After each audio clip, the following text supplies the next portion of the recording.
प्रबल प्रेम के पाले पढ़कर प्रभु को नियम बदलते देखा, अपना मान रहे न रहे भक्त का मान ना टलते देखा।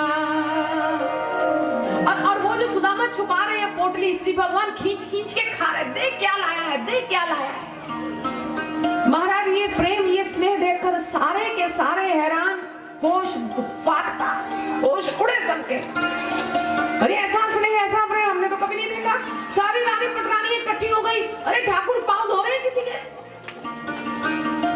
और बिना कहे सब शीश झुका रहे हैं सुदामा को, प्रणाम प्रणाम प्रणाम प्रणाम।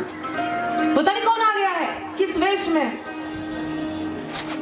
सुदामा कुछ बोल तो नहीं पाया, ये जरूर सोच रहा है 16,108 कृष्ण को कहां वक्त मिलता होगा।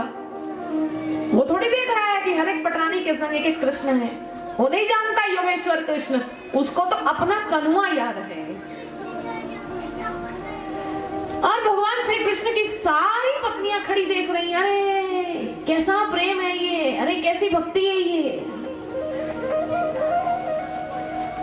अब मांगू तो क्या कैसे मांगू, कृष्ण को कैसे बोलूं कि मेरा काम बड़ा खराब है। बोलना तो चाहते कृष्ण तू इतने महलों में रहता है, मेरी तो झोपड़ी ऐसी है, अगर कहीं आंधी चल जाए तो उसकी छत उड़ जाती है और मेरे बच्चे ढूंढने जाते हैं कि छत कहां गई हमारी। मेरे वो हालात हैं, बोल नहीं सकते। पर श्री कृष्ण सब बिना कहे वो सब समझ गए। अब तक तो काम हो चुका है सुदामा का, पर सुदामा के भीतर अब मैं कुछ बोल नहीं, मैं कुछ मांग नहीं, मांगू भी कैसे। अरे स्वामी त्रिभुवन का दोस्त अगर स्टैंडर्ड का हो जाए ना, लंगोटिया यार जो स्टैंडर्ड का हो जाए, तो फिर दूसरे वाले को भी मांगने में शर्म लगती है। ये क्या मांगे इससे, कल साढ़े करने खेल रहा ते आज देखो ही डबड्डा सुरैया। पर पहले संसार के दोस्त अवसर को हो भी जाए तो उन अंधों को नहीं दिखता कि मेरे आसपास के यारों दोस्तों को कोई काम बना दे।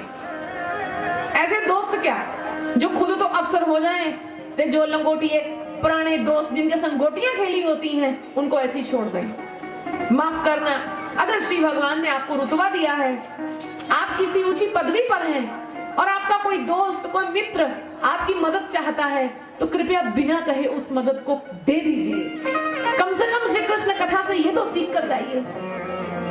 अगर तुम बहुत बड़े अफसर हो गए हो, तुम्हारी बहुत अच्छी तनख्वाह है, तुम्हारी बहुत अच्छी सैलरी है, और तुम्हारा कोई दोस्त बेचारा हालात पतले हैं, तो एक काम करो, या तो उसका कोई जुगाड़ कर दो, कोई उसको भी कहीं लगवा दो। तुम्हारी अगर पहुंच मिलती है लगती है तो उसका भी काम बना दो। ये आजा, मैं आज अफसर हूं, तो इन हरा काम कर लो, पैसे मैं लगाता हूं। या तो ये कर दो, या अगर नहीं कर सकते तो दोस्त को बोल, आजा भाई ले जाया कर मेरे से, मेरी तो 80,000 तनख्वाह है, जब बीचों 2,000 तू भी ले जाएगा तो क्या हो जाएगा, 4,000 ले जाएगा तो क्या हो जाएगा। ये लॉकडाउन था ना, इस लॉकडाउन में बड़ी मदद की जरूरत थी लोगों को, बहुत आवश्यकता थी लोगों को, कोई बोला नहीं किसी से। एक समय बनाकर लोगों ने 3-3 समय, अब पता नहीं कैसे कैसे हालात देखने वालों ने देखे होंगे। ये तो जिस पर बीती वही जानता है। सो अगर तुम्हारे पास सामर्थ्य है मदद करने का, तुम कर सकते हो, किसी का काम बना सकते हो, तो काम बना डालो, बना डालो। किसी के बच्चे खाएंगे और तुम्हारा गुण गाएंगे। किसी की पत्नी, तुम्हारी पत्नी पहनती है हजारों के कपड़े, और अगर तुम्हारे गरीब दोस्त की के घर को भी तुम सपोर्ट कर सको, मदद कर सको किसी भी तरह से। मैं ये नहीं कह रही कि अगर अपनी पत्नी के लिए सूट लाओ तो उसकी पत्नी के लिए भी लाओ, ये मेरा मतलब नहीं। सुदामा देख रहा है, ये यहाँ मेरी झोपड़ी हुआ करती थी, अरे मेरी झोपड़ी थी, ये महल, ये क्या हो गया। वो छोटा बालक आया, सुदामा ने उसका मुंह ध्यान से देखा, अरे मेरा बेटा है, इतने सुंदर कपड़े, अरे ये क्या हो गया। बच्चे बाहर आए, चारों बेटे सुदामा के, चलिए पिताजी अंदर आइए, चलिए पिताजी अंदर आइए। अरे यहाँ झोपड़ी होकर, पिताजी ये झोपड़ी द्वारकाधीश ने महल बना दी।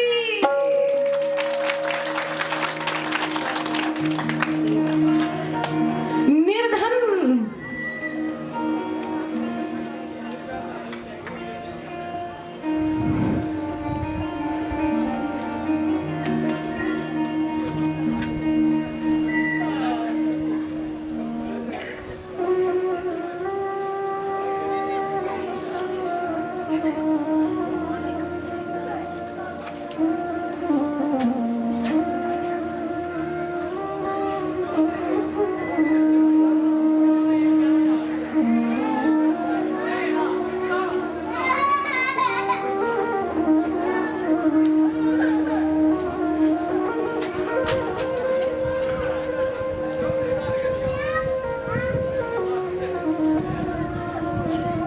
सुदामा की वे पत्नी जो अति निर्धन है, जिसके पास पहनने के लिए लिबास नहीं, जैसे ही वो सुदामा के सामने आई तो सुदामा से पहचाना नहीं जा रहा, ये कौन है? इतने गहने, ऐसे वस्त्र,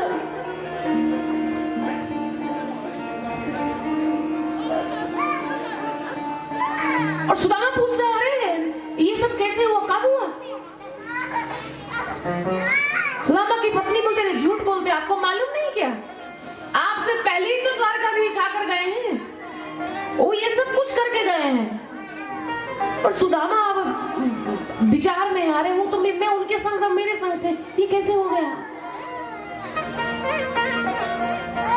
जब बुरा वक्त आता है तब भी इंसान को कुछ समझ नहीं आती कि ये कैसे हुआ, और जब इंसान का अच्छा वक्त आता है तब भी इंसान को समझ नहीं लगती ये कैसे हुआ। लेकिन याद रखना, कर्ता, कार्य, कारण और फल वो केवल एक ही है। बोलो द्वारकाधीश श्री महाराज की जय, बोलो भक्तवत्सल भगवान की जय।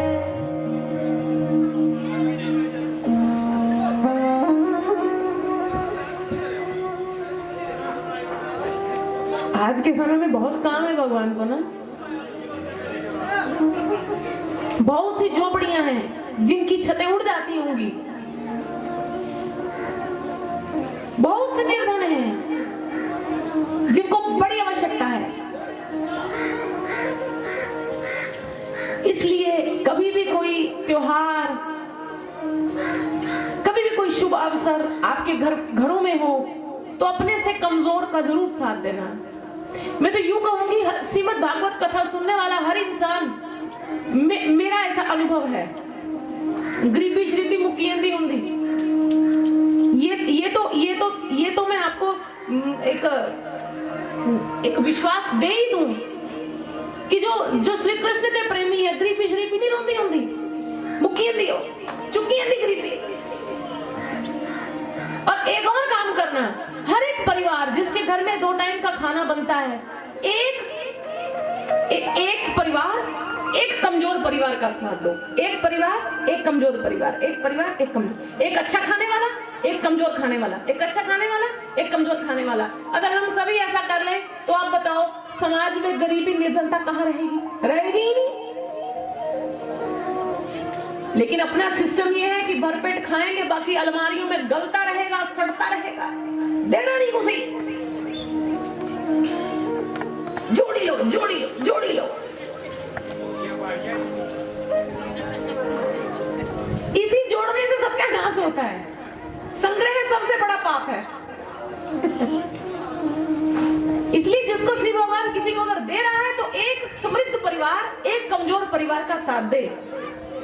एक अच्छा परिवार एक कमजोर परिवार के संग हो ले, फिर किसी के जीवन में किसी प्रकार की कमी नहीं रही। अपने बच्चे पढ़ते हैं कॉन्वेंट स्कूलों में और किसी का बच्चा बेचारा घर ही बैठा है, वो स्कूल ही नहीं गया, उसकी एडमिशन ही नहीं हुई क्योंकि पैसे नहीं है। चलो तुम कॉन्वेंट में नहीं पढ़ा सकते, बड़े में नहीं पढ़ा सकते, किसी साधारण स्कूल में ही भेज दो। शिक्षा जो तुम करोगे वो तुम तक लौट कर आएगा, ये तुम ध्यान रखना। तुम अच्छाई करोगे, अच्छाई लौट कर आएगी चारों ओर से। तुम बुराई करोगे, बुराई लौट कर आएगी चारों ओर से। तुम्हारे बच्चे डंगर है, नहीं पढ़ते, नलायक है, तो किसी गरीब के बच्चे को शिक्षा देनी शुरू कर दो, वो शिक्षा का धन लौट कराएगा, तुम्हारा बच्चा विद्वान हो जाएगा। ये नियम है। जो दोगे वो तुम तक 10 गुना होकर लौट आएगा। इसलिए भागवत कथा सुनने वालों, अपने दिमागों को कंगाल मत रहने दो। जेब से कंगाल कंगाल नहीं होता, दिमाग से